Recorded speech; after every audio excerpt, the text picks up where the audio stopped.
ourselves more in a minute, but good morning. I'm Belinda Vaughn, and my co-presenter today is Laura Ballet. And our presentation will focus on how we strategically approached user experience during the redesign of Stanford's Gateway to Financial Activities website, which we affectionately call Fingate. Next slide, Laura.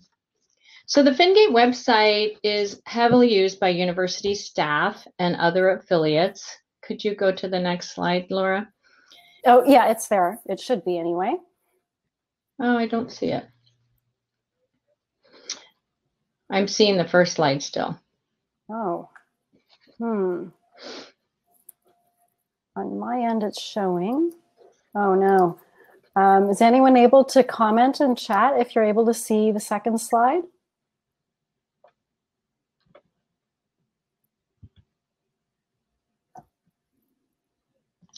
Yeah. Okay. Okay. So maybe it's there with the word cloud. Thank you. Okay, sounds good. Well, as I was saying, the Fingate website is heavily used by university staff and other affiliates. And while some users find the site helpful and comprehensive, a large percentage of our users over time provided feedback that the site was time-consuming and it was frustrating to use, that the information and the architecture and layout was confusing, and that it was just simply outdated. So what do you do in that case? Well, in our case, we initiated a project to redesign the site. Laura and I are here today to share how design thinking was really core to the redesign project and how key decisions were guided by the user research that we conducted. We also will share some key learnings related to the importance of discoverability and findability of the content. So where do I begin? Prior to embarking on what ended up being a 20-month-long redesign project, due in large part based on the size and complexity of the site, we needed to engage a vendor partner. So after a pretty exhaustive RFP process, we made the right decision in selecting ImageX Media as our partner. A little bit about as the Director of Learning Solutions for Stanford's Financial Management Services organization, I was really responsible and accountable for the project. And as the Director of Digital Experience for ImageX, Laura led the user research. There were many more people involved in the project from both sides, including project management, Drupal development, design, web and content management, and of course, content writers. The old Fingate site was first released in 2007. That was a long time ago. And while the content was added over time, the overall site design had really not changed, while web technology had dramatically changed since it was first launched. The purpose of the site really remained the same. It was to help users quickly find the information they needed to perform financial tasks accurately, efficiently, and within policy. Fingate was and still is an essential platform for staff, faculty, students, and suppliers. We are averaging around 1,500 user sessions and 5,000 page views per day. And the Fingate design and functionality was really no longer meeting our needs or the needs of our campus users. So I have to say that Fingate has a lot of content. It provides business process overviews, policies, detailed instructions, and resources. The scope of the activities includes everything from account setup to purchasing and contracts to business and travel expenses, payroll, and much, much more. And through the redesign, we had approximately 2,000 pages of content that we were able to condense down to approximately 1,000 pages of content. And the information architecture was streamlined to help people absorb that content. User-centered design and design thinking and user research was really a big part of the success. And we knew that it would be from the very, very beginning. It was really important to us. And so why? Well, the site had grown organically over time, and we felt out of touch with our users and their needs. We knew that there was dissatisfaction, and we wanted to solve for user pain points. We also had a large group of users who had learned over time where to find information on the site. They became kind of resident or local experts, and they played the role of helping people. We wanted to understand what worked and didn't work for them too, because we didn't want to alienate them. So thus began our redesign journey. We started with several inputs that were coalesced to help us determine what we were solving for, and this determined our focus areas. Inputs included a 2018 client satisfaction survey findings that highlighted the fact that users really were dissatisfied with the poor searchability, unclear navigation, confusing page layout and architecture. We also did a competitive analysis of related university finance sites, and that further reinforced the need for us to update the site's outdated technology and make way for enhancement opportunities. We conducted pre-mortem sessions with key stakeholders to understand their vision and goals for the site. And last but not least at all, we conducted initial user interviews to learn more about the user roles, their points, and their goals.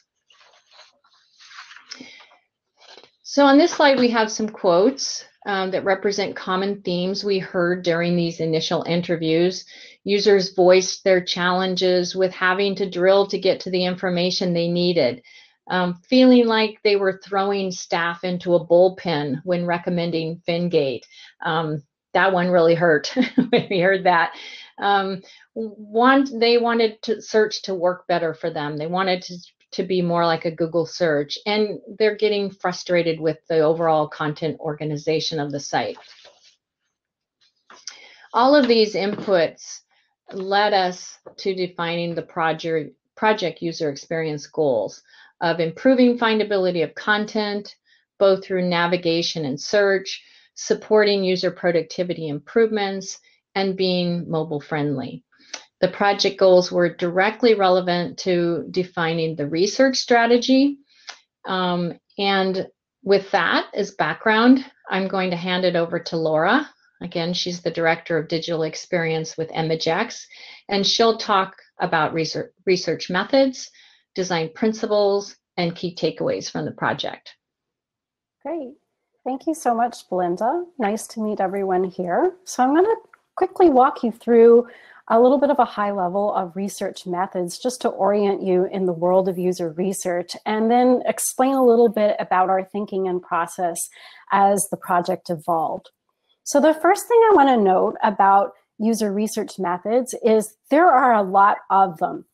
And knowing what your user experience goals are from the get-go is the very first step to knowing what methods you need to be using. So in other words, you have to match the goal to the method. You have to know what you're trying to achieve and the questions you're trying to answer and solve for to be able to locate the right research tool. So really think of those methods as a toolbox, and you can kind of rifle through them, knowing what it is that you're trying to build and find the right tool to support that. So when we began this journey, as Belinda had already noted, it was really, really important for us to understand what our goals were up front. And those goals came through conversations with our key stakeholders, with subject matter experts, as well as the end audience and users. And so that helped us figure out what our research questions were going to be. Because many of these questions were qualitative in nature, meaning we were wondering like what and how and why, as we iterated, we did a lot of qualitative research to support those questions, but we also knew what we wanted to measure after launch. So that helped us figure out the right quantitative research tools to have in place so that after the site launched, we could continue to learn and refine the experience from that point onwards. So you'll see here our initial goals were, again, the same themes that Belinda had touched on earlier, which is around usability, ease of use, appearance, comprehension, credibility.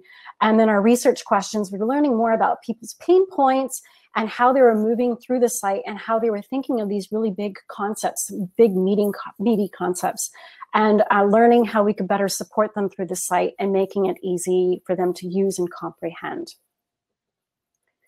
So the research methods that we did end up doing, so we had 5 rounds of research, so 5 different studies over 20 months. This involved a total of more than 60 participants representing 17 business units. And these participants were pulled from a client satisfaction survey that kind of kickstarted the whole project. So at that point, we had a large group of people who had already indicated that they were interested in participating. So one thing I'd strongly recommend is if you know you're having a project that's going to be unfolding in the future, whenever you launch a survey like that, just ask people to opt in, have them send their hand up and say, yes, I'd love to participate along the way, because it'll make your lives a lot easier. Through this, we were able to really get a diverse group of users, meaning people from all across the Stanford campus, including different roles, departments, years of experience at Stanford, as well as age and gender combinations. What did the research look like? Well, it was a lot of different ways that we executed on this. We did small focus groups, larger co-design sessions, semi-structured interviews. We did things in person. We did them remote. We did them asynchronously and synchronously. So it was really wonderful to be able to explore getting feedback in many, many different ways along that journey. We also had a baseline survey. So again, measuring things before the site launched, and then a post-launch survey so that we could compare and contrast that before and after state. So we use these UX goals and user research insights to informally along the way to create a set of design principles. So design principles, if you're not already familiar with them, is essentially a concise set of rules of play that help inform decisions that you're making along the way, particularly when you don't have that immediate access to your end user. So sometimes questions or comments will come up in conversations as you're going through the development process and you don't have enough time to do user study. So a design principle can be really helpful in terms of guiding those decisions. If you're interested in some common examples, I have linked here a site that collects many, many that you can find online. The most common set of design guidelines that's usually referred to in the web world is Jacob Nielsen's General Heuristics for Interaction Design. The 6 that ended up being most relevant to Fingate were being able to match the user's sense of the system in terms of both presentation of content and language used and workflows to the system's use of those workflows that support them.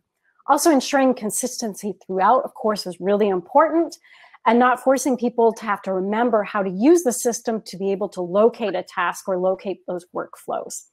At the same time, bearing in mind that we have a lot of novice users, we wanted to create shortcuts or accelerators to help expert users. So that was a really important concept as well.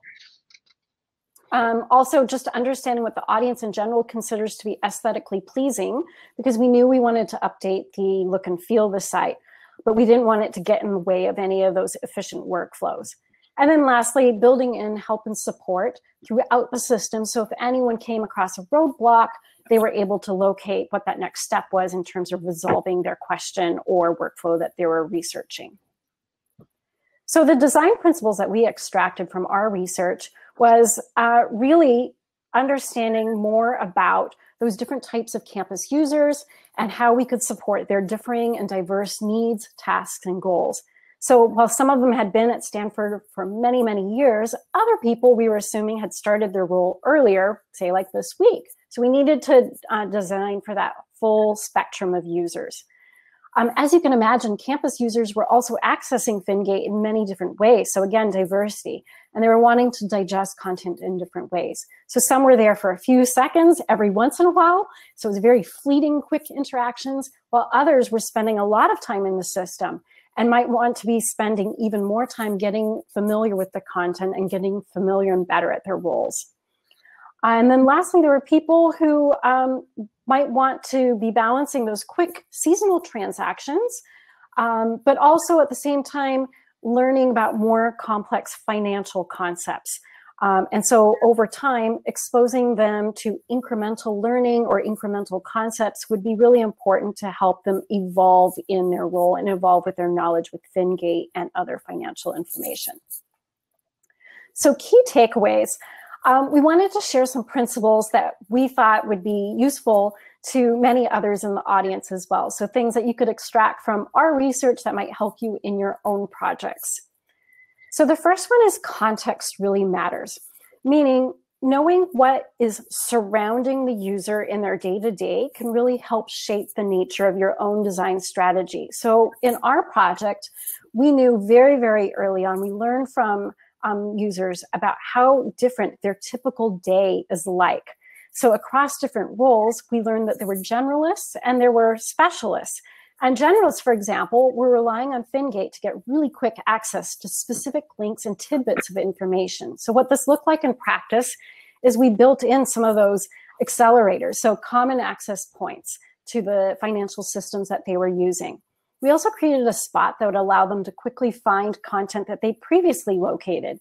And when we spoke with users as we were iterating, they indicated that these small, seemingly tiny additions added a lot of value to them for the site. A second key takeaway, you can learn from other disciplines. So in our case, instructional design helped inform our content strategy and information design. So we grouped related content for users to discover and use things like progressive disclosure to keep them from being overwhelmed by information overload.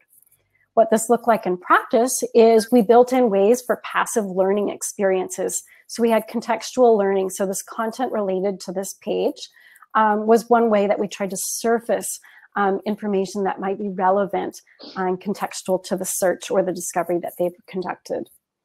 For those who are more actively seeking training and education, we built in a learning path generator that would provide immediate content recommendations to help assist them with their learning journey.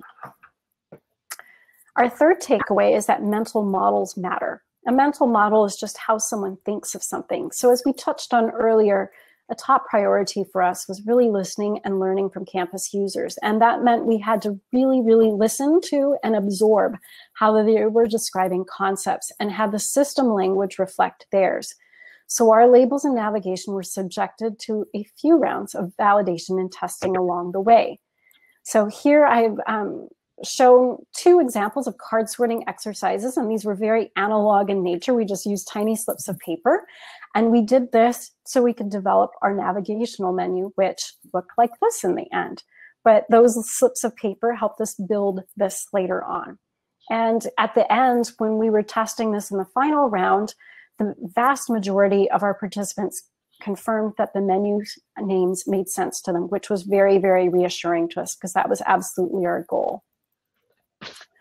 Our fourth principle is just understanding that there are both searchers and discoverers. So going back to those general usability heuristics, flexibility in a system is super, super important. And we learned we had an audience where roughly half of them wanted to just more organically discover information and explore it, while the other half wanted to really quickly access and search through keywords or drilling down through a navigational menu. So we had to bring the content to them in several different ways. Some of the ways that we built into our homepage was, of course, things like search and navigation, but things like messaging, showing featured topics, building in a personalized user path, and allowing them to search by themes.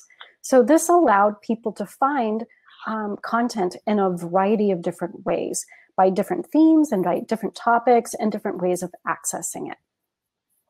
Lastly, it was really important for us to design for credibility. So I'm going to hand this over to Belinda to talk a little bit about that. Yeah, thank you, Laura. So the final takeaway, as Laura said, is designing for credibility. And this was really important to us. You know, trust needs to be built. It doesn't just happen overnight. And we had a large population of users who use the site every day in performing their job. And it was really important to us that those users had trust. You know, we felt like we had lost it over the years since we had developed the site. So what this meant for our project was engaging the users throughout the design process, as we just described, to understand their needs and expectations. And it also, we wanted to provide, it was really important for us to provide this ongoing methods for them to provide feedback. So as an example, the design provided users the ability to from any page on the site, click a link and report a content error, or just provide feedback. And they can also view the date the content was last updated, which adds to the overall credibility of the content. So this may seem really simple, but we feel it goes a long way. And when we monitor those reports, we respond to them.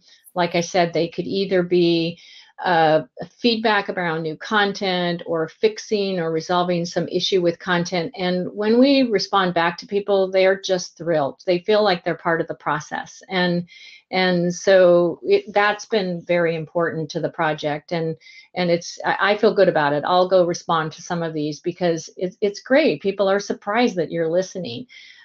So how does our story end? It's never really over because it's a living, breathing site. But we did launch the new site on August 31st, 2021, and we had a record 10,000 page views on day one, and we've continued to have our average page views since then. The site no longer looks outdated. It's mobile friendly, as you can see here in the slide.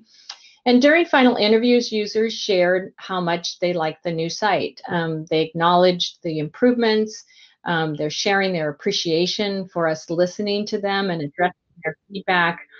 And just overall, by including user research in the redesign project, we feel that we met our goals, and we also feel that we've better met the goals of our users. So that's it. Excuse me. For our presentation, I think we probably want to look at chat. Looks like we have a few questions. Looks like one is around card sorting. How did it work with so many pages? Great question. We didn't do card sorting for all 1,000 pages. We really wanted to understand the top level menu design. So we began with, actually, I will go back to the slide where it talks about the different content. Sorry, bear with me here. It's very slow to respond.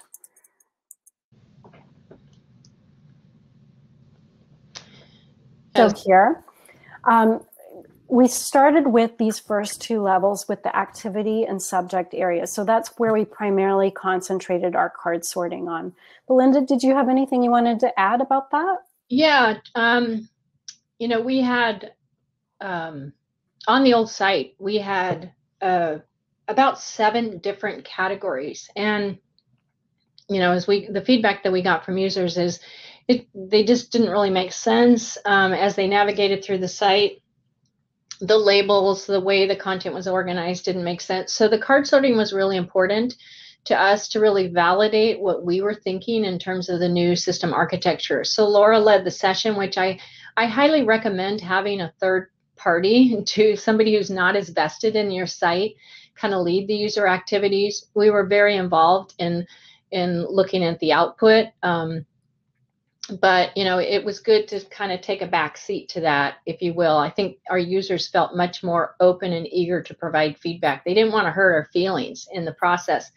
So, so yeah, the card sorting was really to give them an opportunity to, you know, Laura had created cards with all of the kind of level 1 and 2 navigation on it. We gave them to them all mixed up, and we said, okay, you organize it the way you think about it, back to these mental models. You know, we didn't want to assume that the way we had organized it was the right way.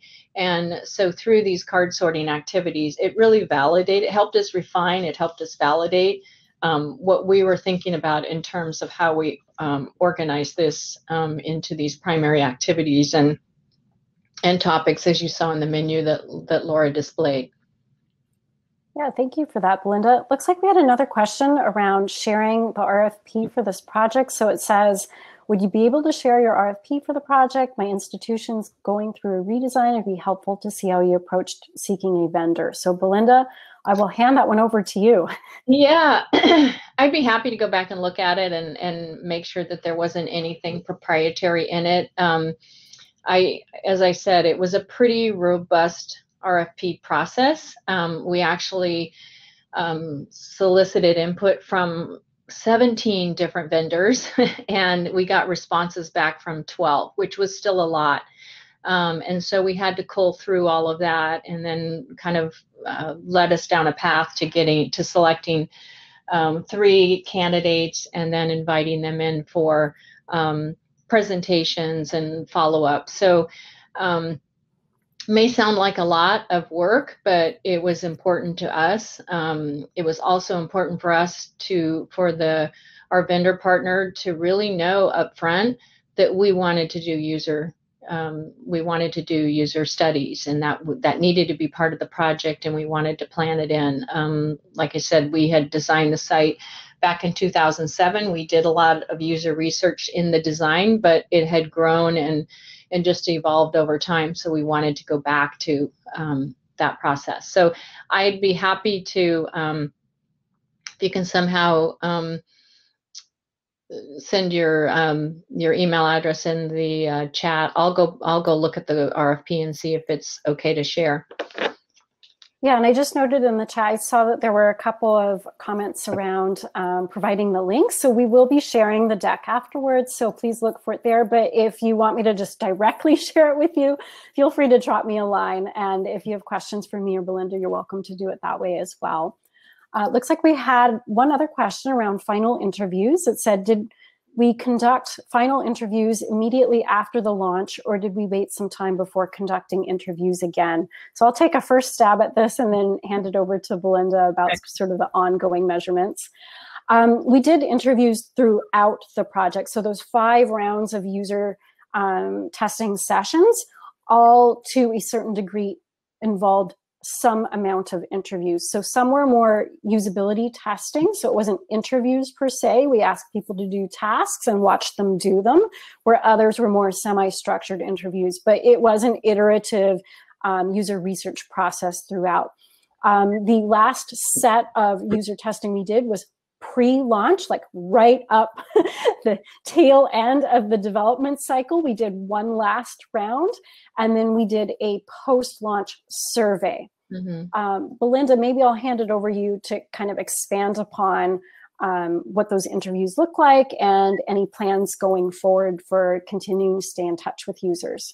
Yeah, thank you, Laura. So as Laura said, we did even though we had a lot of feedback from our 2018 client satisfaction survey, part of our overall success metrics was to be able to measure improvement. So before we launched, very close to before we launched, we did this pre-survey, and that's where we got the word cloud you saw in the slide deck with the sentiment. We asked people about their satisfaction with the site, and we asked for for them to kind of share their experience with using the site, and then we repeated that. It was about 3 or 4 months following the launch. We repeated that.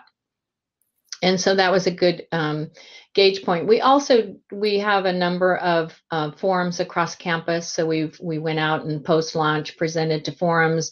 I even did some meetings with specific departments, and that's where we got some really open, candid feedback from people who were using the site, as well as I said the input that we got from people responding to the links in the sites themselves. We also very closely monitored our support center. Our support center is where people will from across campus contact them if they need help for any of their transactions that they're doing. And so for the couple of months following the launch, we very closely monitored, those tickets coming in, and was there any feedback or questions directly related to the launch of the. Okay, great. Well, I think we're right at time. Thank you all for joining us. If you have further questions, please come to the ImageX booth, or again, like I said, you're welcome to drop us a line. But really nice to see you all here today, and I hope you have an amazing time at DrupalCon. Great. Thank you. Bye.